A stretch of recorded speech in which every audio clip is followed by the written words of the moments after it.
vamos direto aqui para retinoblastoma, entender aqui a respeito desse tumor que é fundamental. Está lá, tumor primário intraocular maligno mais comum da infância. Tem que cair na sua prova, não pode ser diferente. E tem alguns detalhes importantes. Esse tumor ele é ele é muito comum. Você pode lidar com esse tumor e aqui você está diante de um problema potencialmente muito grave. Aquela criança que pode ali a principal causa de enucleação em crianças. Chama atenção, não tem ali uma predominância de gênero e costuma ser ali um tumor que não tem predominância de raça e 90% das vezes ele é diagnosticado ali antes dos 3 anos de idade. Então, espere encontrar esses tumores antes dos 3 anos de idade, 90% das vezes. Pode acontecer depois? Pode, mas o clássico é antes, tá bom, pessoal? É tumor da infância aqui. O que acontece, né? Qual é a fisiopatologia? Aqui a gente tem a mutação dos 2 alelos de um gene chamado gene RB1. Isso mesmo, retinoblastoma, gene do retinoblastoma 1, que está lá no cromossomo 13.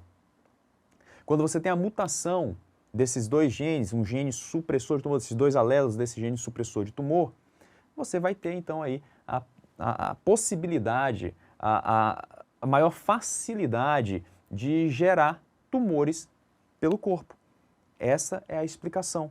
E quando você tem esta mutação afetando o fotorreceptor, o que você vai desenvolver, pessoal? Um tumor chamado retinoblastoma, o tema dessa aula. Tranquilo? Existem algumas maneiras de você pegar aí essa mutação, de você ter essa mutação. A mais comum é a forma somática, ou seja, a forma adquirida. Não tem ali uma hereditariedade por trás, somática. Aconteceu porque aconteceu ali, somático. Lá na célula do fotorreceptor em específico, um fotorreceptor mutou e aí esse fotorreceptor desenvolveu o retinoblastoma. Teve uma mutação dos 2 alelos, desenvolveu o retinoblastoma. Ou seja, vem aqui comigo, estou falando então de uma célula do corpo dessa criança, que é o fotorreceptor, que adquiriu essa mutação e, portanto, eu vou ter o retinoblastoma naquele olho em específico, em que então, na forma somática, geralmente a gente está falando de retinoblastomas unilaterais, um foco só de retinoblastoma. Essa é a ideia. Tranquilo, pessoal? E mais importante ainda, o problema está naquela célula do fotorreceptor que teve a mutação. O problema não está nas células germinativas daquele indivíduo. Ou seja, a forma somática não é transmissível para a prole. Isso é uma informação muito importante para o seu paciente. Então está aqui, forma mais comum, somática, pega somente uma célula, costuma ser unilateral, unifocal, não transmite para a prole. É diferente da outra forma aqui, que é a forma hereditária.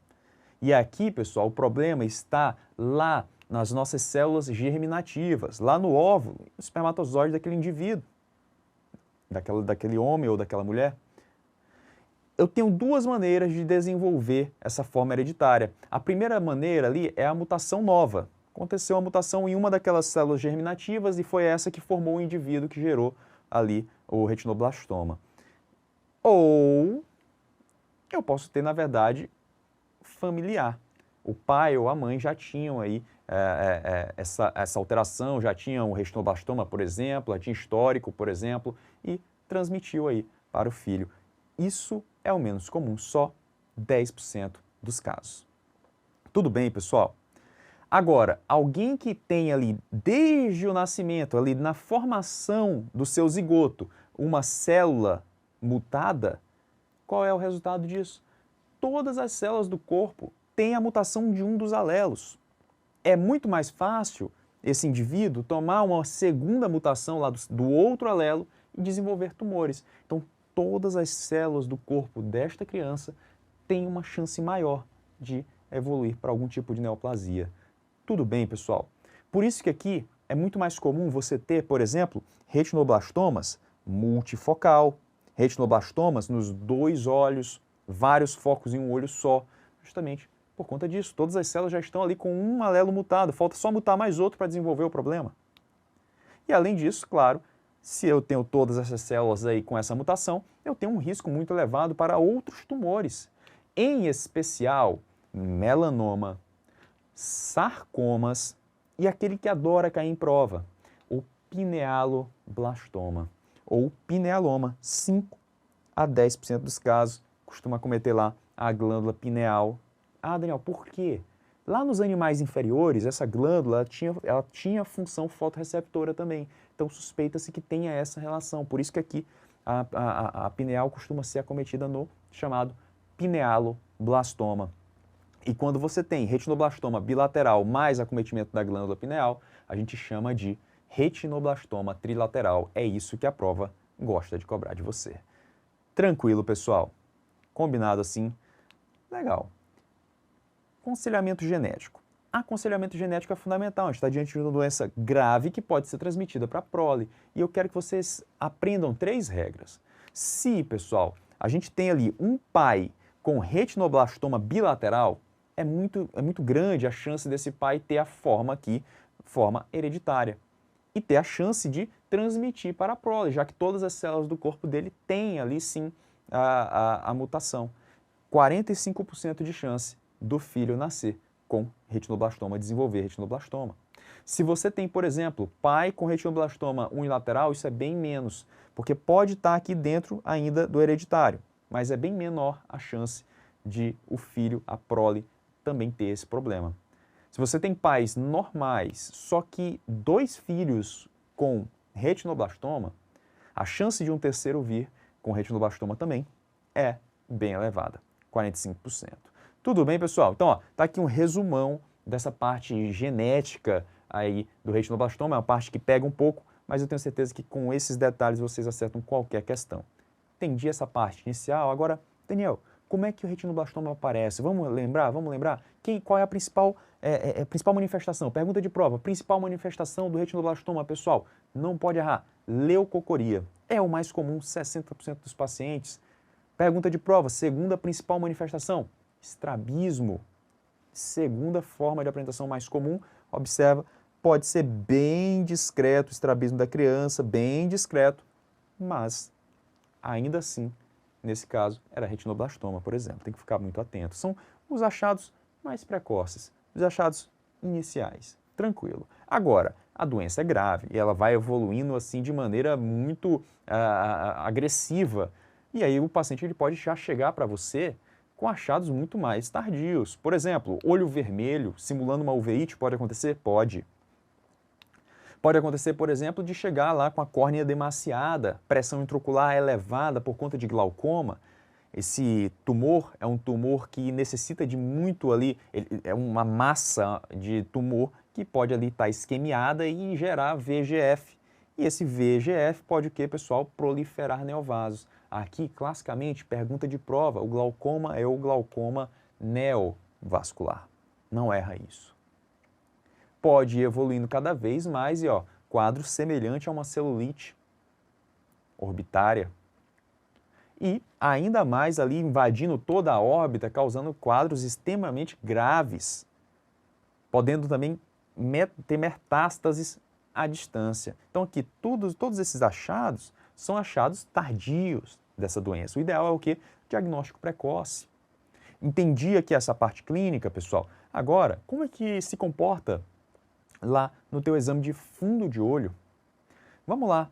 Existe aqui uma variedade de formas dessa doença, mas geralmente começa pequenininho assim, ó. Uma lesão mais pálida, geralmente gosta de ficar aqui no polo posterior. Ok. Pode ser única, pode ser, por exemplo, múltipla, multifocal no mesmo olho. Pode ser pequena, média, pode ser bem grande. Tumor. Na criança com menos de 3 anos ou até prova em contrário, retinoblastoma. Ainda mais se você tiver, por exemplo, vasos nutridores e, em especial, característico, marca aí 5 estrelas, calcificação, pessoal. Olhou tumor em criança, tumor na criança pequenininha, tem que buscar cálcio, porque é clássico do retinoblastoma. A partir daí, essa lesão ela começa a crescer cada vez mais e começa a ter uma certa tendência. Ou ela pode, por exemplo, crescer para dentro do vítreo num padrão de crescimento que a gente chama de endofítico e muitas das vezes soltando pedaços no vítreo, que a gente chama das famosas sementes vítreas. Essas sementes vítreas vão circular ali pelo vítreo, chegando na câmara anterior no humor aquoso e vão ser drenadas por onde, pessoal? Lá, pelo ângulo camerular. E muitas das vezes você pode ver uma lesão assim, ó, um hipópio esquisitão, assim. Ah, Daniel, esquisito por quê? Poxa, a criança aí provavelmente ela tá sentada, provavelmente, ou mesmo deitada, e esse negócio não mexe. É um pseudo-hipópio. Olha só, como é que esse hipópio está na diagonal aqui? Se ela tivesse deitada, era para estar espalhada. Se tivesse sentada, era para estar em nível perfeito, não é assim? Pseudo-hipópio. Um hipópio pouco móvel. Isso é um hipópio tumoral. Indo para o ângulo, vai ser drenado para onde? Linfáticos, problema, dissemina. Tranquilo? Essa é a primeira via. Mas ele também pode ir, pessoal, lembra lá, para a via exofítica, em direção a quem? A coroide. E aí, subretina, coroide, vai indo, esclera, órbita, pode acontecer. E nessa forma exofítica, o clássico é se manifestar com descolamento de retina. Tranquilo? Legal. Então, descolamento de retina exudativo. Eu posso ter aqui uma mistura também, pode ser misto. Essas são aqui as principais formas. Está aqui resumido para você. Endofítica, exofítica e forma mista são as principais. Existe uma outra que simula o veite, geralmente costuma acontecer na criança mais velhinha, mas aí já é muita filigrana. Essas aqui que você tem que levar para sua prova, não pode esquecer. Tudo bem, pessoal? Tranquilo? Ó, Daniel, sei clínica, sei a fundoscopia, agora eu preciso buscar outros achados para me confirmar, é uma doença grave, eu tenho que ter certeza. Então vamos lá? Primeira coisa, exame de imagem. Qual o grande exame de imagem, a grande utilização aqui desse exame de imagem na pediatria? Ultrassom. Pessoal, ultrassom é um excelente método para eu ver o que? Cálcio, que caracteriza muito o retinoblastoma. E melhor ainda, é um método que não tem radiação. Essa criança, ela está assim para desenvolver outros tumores, então eu não posso irradiar ela. Legal, ultrassom eu vou fazer. Outro método muito bom para ver cálcio é a TC. Olha como o osso brilha, né? O cálcio do osso brilha. Olha aqui, ó, cálcio para tudo que é lado aqui nessa criança. Opa, isso aí é provavelmente o quê? Um retinoblastoma. Agora, devo fazer, pessoal? Evita, pessoal, evita. Por quê? Radiação. Essa criança vai desenvolver outros tumores naquela região, no corpo inteiro, né? Radiação no corpo inteiro praticamente. Então, evita. Ó, dá um dislike, não vou usar. Eu vou usar quem aqui? Ultrassom e vou usar ressonância. Ressonância não tem radiação. Ressonância permite que eu veja bem aqui o tumor. Não me permite ver o cálcio, mas o ultrassom já está me dando, já me disse que tem cálcio. Mas a ressonância me adiciona algumas informações. Primeiro, ela é um exame que, ó, sem radiação ionizante, ótimo. Para esse paciente é excelente. Segundo, ela aqui, ó, me permite ver bem aqui a extensão do tumor. Eu consigo ver, ó, tá lá o tumor aqui em T2, um tumor e, pô, intenso. Consigo ver se ele está aqui, ó, respeitando a parede do globo ocular ou não.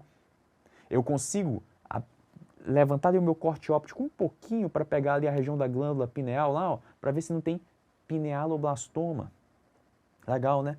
Pinealoblastoma, tá lá. Já permite que eu avalie se tem retinoblastoma trilateral ou não. Então, combinado que ultrassom, ressonância, legal, faz essas aqui. Ok. Então, pessoal, like aqui para ressonância, vai fazer ressonância sim. Ok. Estudamos aí clínica, exames de imagem. Agora, pessoal, a gente tem que entender. Esse aqui é um tumor que destrói o globo ocular, ele expande, ele causa alterações anatômicas importantes, desorganização do globo ocular. Ele vai evoluindo, mas o que mais dá medo da gente, apesar de ele causar um quadro assim gravíssimo no olho, inutilizar o olho se não for tratado a tempo, qual é o problema? É ele se disseminar pelo corpo da criança. Uma vez disseminado, aí o prognóstico já está extremamente reservado. A gente perdeu muito tempo. E a gente precisa estudar essa via de disseminação. A gente tem que entender. Então, tá lá um tumor que cresce de maneira desorganizada e altera totalmente a estrutura do globo ocular. Nesse caso, foi feito o quê? Uma enucleação. Ok. Não dava mais para salvar o globo, não dava para fazer outra conduta, enucleação. Principal causa de enucleação em crianças, retinoblastoma. Tudo bem, Daniel. Agora, alguns detalhes. Por onde é que esse tumor gosta de disseminar mais? O mais comum de todos, pessoal, nervo óptico, pessoal. Tem que lembrar, ali ele vai se disseminar para a líquor, vai se disseminar para o sistema nervoso central. Percebe? Olha aqui, ó. Tá dilatado o nervo óptico, tá vendo como tá dilatado? Aí fez lá a histopatologia, olha aqui, nervo óptico acometido. Dissemina para onde? Meninge e também para o líquor, sistema nervoso central. Eu tenho que fazer o quê? Tenho que examinar o líquor desta criança. Importante. Outro ponto importante, perceba que aqui está visivelmente acometido. Qual é uma boa prática, uma boa enucleação? Ela tem que ter o quê no caso de retinoblastoma, pessoal? Eu tenho que tirar nervo suficiente para ter certeza de que as margens estão livres. E aí, pessoal, qual é o número mágico? Pelo menos 10 milímetros de nervo óptico tem que ser ali, tem que estar na peça. Para você dizer, poxa, tirei uma boa quantidade, provavelmente eu consegui ali não disseminar a doença. Perfeito, então tá aqui. É isso que eu quero que você lembre de via de disseminação. Ok, legal. Outra forma, pessoal, extensão extraocular. Esse tumor pode ir em direção à coroide, à esclera e ir em direção à órbita. Isso pode acontecer, tá lá. Tumor indo em direção aqui, ó, coroide, esclera. Tranquilo, pessoal, invasão da órbita. Ou mesmo ir para a região do ângulo camerular, pelas sementes vítreas e ter uma disseminação pela via linfática. Tudo bem. Tudo isso pode levar o paciente a desenvolver as famosas metástases. E qual é a principal alvo, o grande alvo? Ossos. Por isso que também é importante a avaliação do mielograma. Tudo bem, pessoal? Tranquilo, combinado. Está aqui um resumão de vias de disseminação. Já conheço clínica, exames de imagem, já aqui estudei as vias de disseminação, peguei uma peça aqui, a gente vai aproveitar essa peça aqui também para ver como que é, né, um retinoblastoma na lâmina, a histopatologia. Aqui a gente tem algumas alterações que são clássicas. Na prova de oftalmologia, olhou isso aqui, tem que pensar com muito carinho em retinoblastoma. Olhou lá as rosetas de Flexnel intestiner, olhou aqui as rosetas de Homer-Wright e os Fleurettes, tem que pensar em retinoblastoma. Daniel, como que eu vou lembrar? Olha só, olha essa imagem, ó, roseta de Flexner intestiner. É a única que tem o F de furo central. Acabou. Homer-Wright parece com ela, parece, ó, tá vendo? Parece uma florzinha também, só que no meio eu tenho um material neurofibrilar eosinofílico, eu não tenho esse furo central. E o Fleurette é o mais diferenciado, na verdade. Acredita-se que seja ali um fotorreceptor querendo se diferenciar. Esse é o Fleurette. Ok. Por que eu falo que tem que pensar com carinho em retinoblastoma, mas não é para bater o martelo? Porque nenhum dos três aqui, ó, nenhum deles é patognomônico. Outros tumores de linha de crista neural e neurais podem ter isso aqui. Por exemplo, meduloepitelioma, já ouviu falar? Pode também ter rosetas. Então, não é patognomônico. Ok? Legal? Muito bem. Já temos aqui agora o nosso paciente totalmente caracterizado. Já estou com ele aqui na mão, avaliado. Agora, vamos classificar esse paciente. A gente viu que pode ir lá desde uma simples leucocoria, que a sobrevida é 95% dos casos, se você pega num caso bem precoce, até você pegar ali um paciente com invasão orbitária e sobrevida muito menor que 50% dos casos. Então é fundamental, para a gente saber o que a gente vai fazer, a gente conseguir organizar esse espectro de pacientes aqui e ter condutas para cada um deles. Então vamos lá. Essa classificação internacional já caiu em prova. Não é tão comum assim cair, mas é importante. E dá para aprendê-la de maneira tranquila. Por exemplo, o grau A, pessoal, é o melhor dos mundos. É tumor pequenininho, longe do polo posterior. Tá lá. Menos que 3 milímetros, a mais de 3 milímetros da fóvea, ou mais de 1,5 do nervo óptico. Perfeito. Pequenininho. Tá lá, eu vou te mostrar. Aqui, ó. Tumor pequeno e longe do polo posterior. O polo posterior aqui, olha só, onde é que está o tumorzinho, ó. Tem dois aqui, multifocal. Grau B, pessoal. Tumor grande ou, veja bem, ou perto do polo posterior. Então tá lá. Tumor grande ou perto do polo posterior. Tá aqui, ó. Tumor grande ou perto do polo posterior. Esse caso aqui é tumor grande e também está perto do polo posterior, grau B. Você pode ter um pouquinho de descolamento de retina ali, ó, menos que 5 milímetros de descolamento exudativo aqui no entorno do tumor. Grau C, aqui, pessoal, já aparece um elemento novo.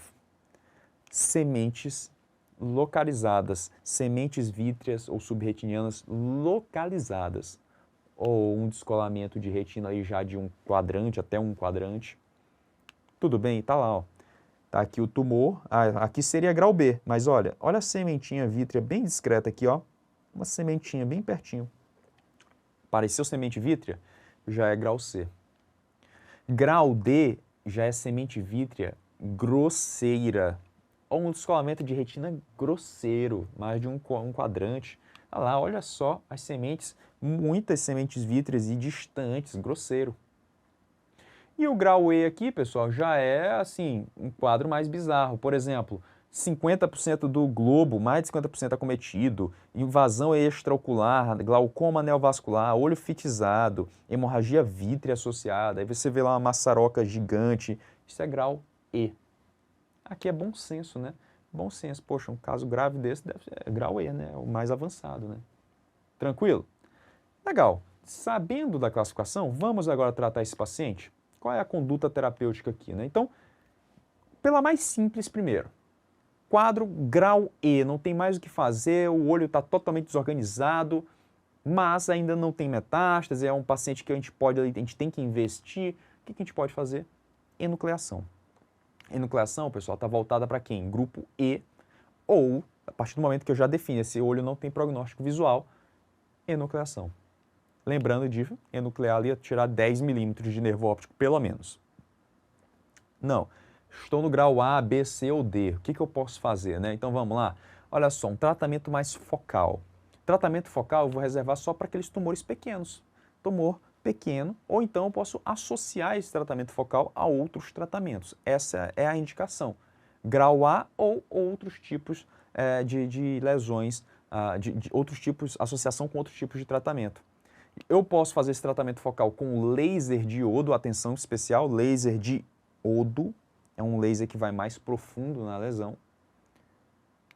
E aqui geralmente eu vou utilizar, eu vou fazer para tumores que estão mais posteriores. Ah, Daniel, por quê? Cara, tenho certeza que muitos aqui já tentaram bloquear uma rotura, né?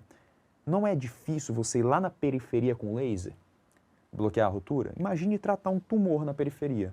Então você vai tratar tumores que estão perto mais próximos ali do polo posterior. São mais posteriores, você consegue ir com laser facinho tratar. Na periferia você vai usar quem? Você vai usar aqui, ó, a crioterapia.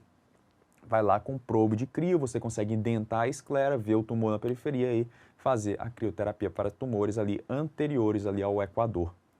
Tranquilo, pessoal? Legal. Esse é o tratamento focal.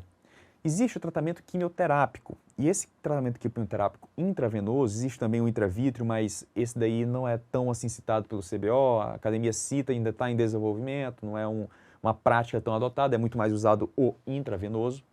No intravenoso a gente usa uma terapia tríplice, carboplatina, vincristina e o etoposídeo. A vantagem aqui do quimioterápico é o seguinte, pessoal, ele consegue reduzir muito o tumor, só que sozinho, você jamais vai usar só quimioterapia. Não pode. Não pode. Tem que associar. Por quê? Porque a quimioterapia tem aqui uma recidiva de 90%. Então, o ideal é quimioterapia para tumores grandes, quimioterapia para reduzir o tumor e, após isso, consolidar ele com tratamento focal. Consolidar o teu tratamento quimioterápico com o tratamento focal, laser ou crio. Daniel, radioterapia. Pessoal, radioterapia você vai usar só em casos refratários. Pode ser tanto a externa quanto a braque. Mas tem que ser refratário, porque, pessoal, além de ser um tumor, tudo bem que o tumor é um radiosensível, ele regride bem com rádio. Só que, lembra, esses tumores aqui, eles são tumores que, ao sofrerem radiação, esses pacientes vão desenvolver outros tumores secundários. Então, em geral, radioterapia você vai usar em casos refratários, às vezes casos com sementes vítreas, a radioterapia pode ir bem. tudo bem, pessoal. Mas, geralmente, o uso aqui é quimioterapia e o tratamento focal. Legal. Era isso, pessoal. Revisamos aqui com vocês retinoblastoma e agora a gente vai com tudo revisar a parte de melanoma. Vamos com tudo que a gente tem certeza, que eu tenho certeza aqui que vocês vão garantir esses pontinhos aí de oncologia na prova, tá? Muito obrigado e até a próxima aula, hein? Vamos lá.